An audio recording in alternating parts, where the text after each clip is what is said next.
Fargo city leaders say the city's growth plan from 2007 is outdated and there needs to be some big changes. They say the community grew at a much faster rate than expected.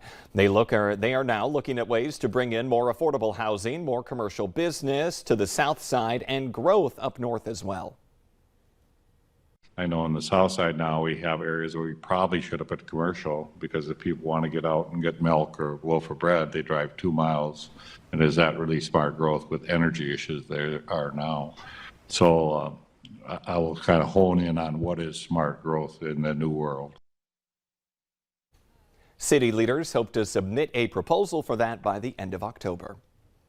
Explore Minnesota and the Minnesota State Parks and Trails are again teaming up to provide you with weekly fall color updates. The idea is to plan your fall trip across Minnesota to coincide with the most scenic backdrops and photo ops.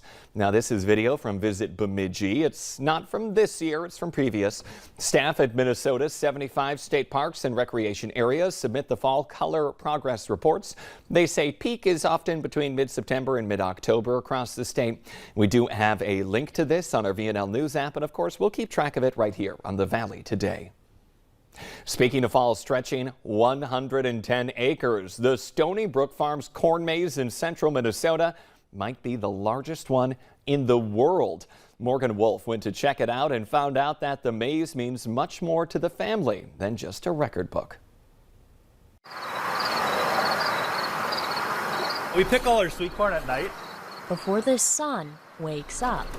It's a lot cooler to work in. There's 25 pounds in a box. Vegetable farmers' days, But they're all hand-picked. Are half done. Cool off in the cooler and sent to the store the next day. Brad Shimilewski has done this his whole life. It's a trade he learned as a kid. Number one son. Still taking orders from Dad. Mark, his boss, just happens to be his dad. We butt heads once in a while on different stuff, but eventually it all works out. It's a third-generation farm in Foley. So we're trying to, adapt to the times.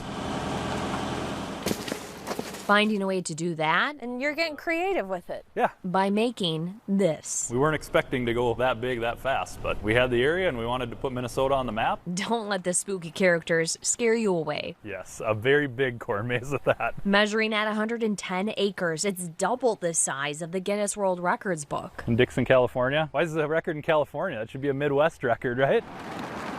Our trip to see it Look at that. That's coming in again, isn't it? came with a welcomed friend. No, I'll take it. I'll take it. The rain's not so great for our cameras, but great for corn. Yeah, great for corn. We need the rain. This isn't irrigated at all, so we need to have rain to make tall corn, and as you can see, it's 10 feet tall. Rain's invited after its absence last year. The drought was hard on us last year. We're still trying to recoup from that even this year yet. No. 3 decades of farm supplies All the hidden costs that you don't see. and maintenance. It's not cheap. This year with fertilizer prices being through the roof, trying to make $1 at the end of the day is tougher. They say if you feed the plant, it'll grow. It's just another source of revenue for us as well. If you give it room, it'll bloom. Maybe just to be the largest corn maze in the world. It's always a big risk putting seeds in the ground. You never know what Mother Nature's going to throw at you. I guess that's why we like it. Looks like a fun time. Now, if you do go, Foley, Minnesota is about 3 hours away from the FM Metro. It's just northeast of St. Cloud. Or you can go closer to home. The Red River Valley Fair is out with a new design and location for its Lost in the Valley corn maze this fall. This one, 22 acres, still great, and is split into phases, so you don't have to go through the whole thing at once and get lost. The new location is just south of the fair grandstand area. We do have a link to where that is and a map as well on the VNL News app. Let's see how people are responding now to that question of the morning on Facebook. Our question today is 7% of us still do this around the house. Here's some of the guesses you're giving us. Jean said you smoke in the house. Bobby, you use a phone book. And Tara, you hand wash your dishes. To leave your guess, check out the question on the Valley News Live Facebook page. We'll be back with some of your responses and the answer later on.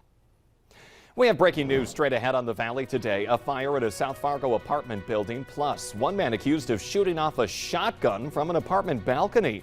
Also ahead, The world today is honoring Britain's Queen Elizabeth, whose death marks the end of an era.